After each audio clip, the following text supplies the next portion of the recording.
Nice and smooth now.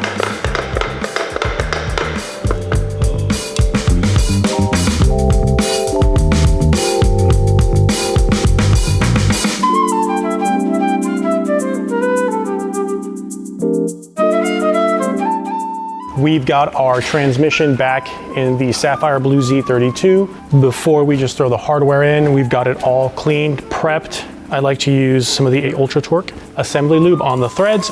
Just makes it easier for the bolts to go in, and we know we're getting the correct torque out of them. Something I just like to do. It's not a requirement, and we're gonna go ahead and get the proper length bolts onto the bell housing to the engine. So we're gonna go ahead and do that next, all right?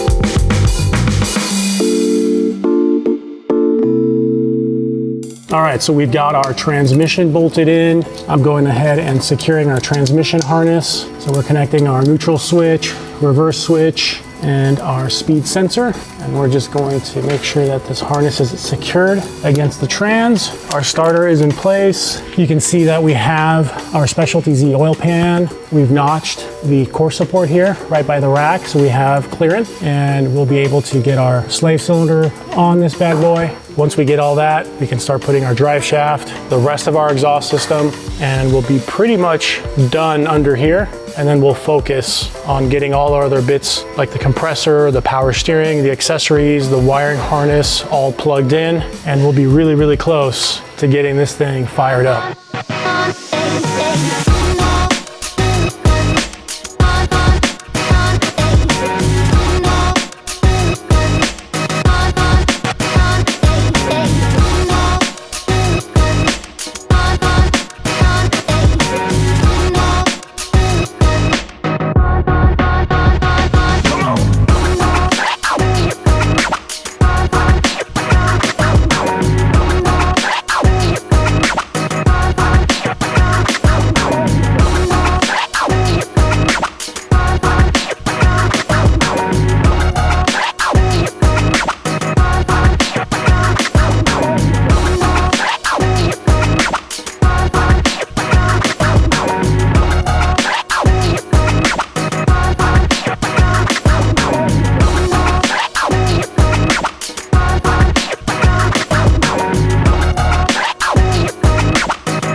And of course, the beeping.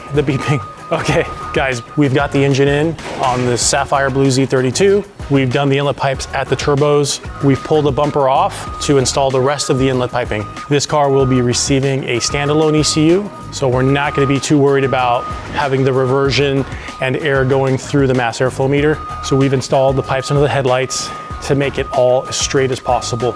In-house, if the car is gonna stick with the factory MAF setup, I like to keep the pipes under the headlight stock and have that 90. That way the mass airflow meter won't get a bunch of reversion and have any stalling issues coming to a stop. With that said, we're gonna get rid of that setup.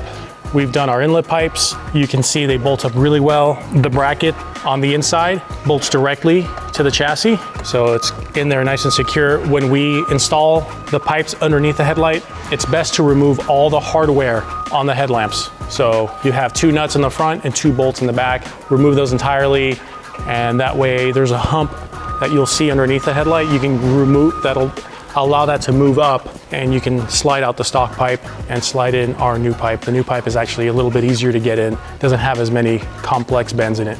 Over here, you can see it, if you still have the factory bracket off the chassis with the rubber grommet, you're gonna use the bracket that comes off of our pipe to bolt that in. So you've got this attachment point here and the attachment point on the inside that I showed you. So if you don't have it, it's not a big deal. It's just there to align it, get you in position. I know some cars that have come in are missing that bracket and grommet assembly, so it's not a do or die thing.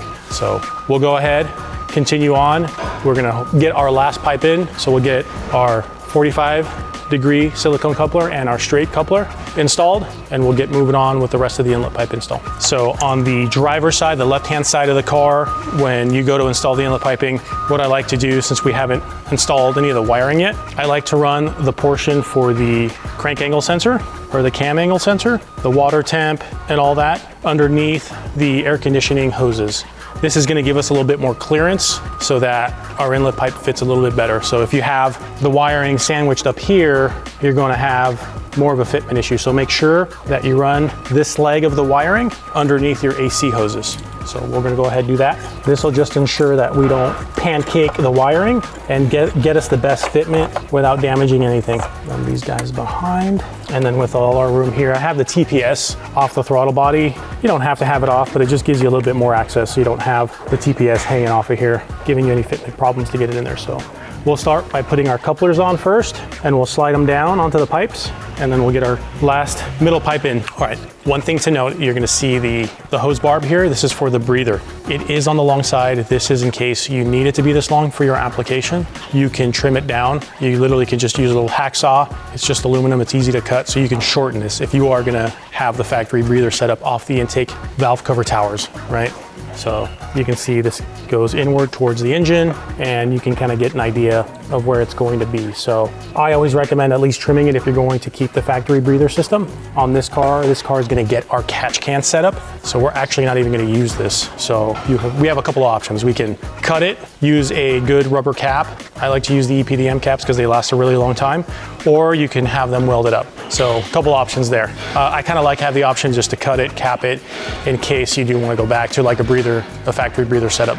And it's a spam call. Okay, so we're gonna go ahead, we'll cut this, we'll cap it, and then we'll get it in, okay? But that's just to take note on that. So if you are gonna use our catch can setup or a different style of catch can setup, you can cap this or just get it welded up, entirely up to you. So we'll end up running our hoses off of the intake valve cover towers to the front of the car. That's where we're gonna keep our catch can, make it really nice and easy. So once we get everything fitted in here, guys, we'll get a nice little shot of it.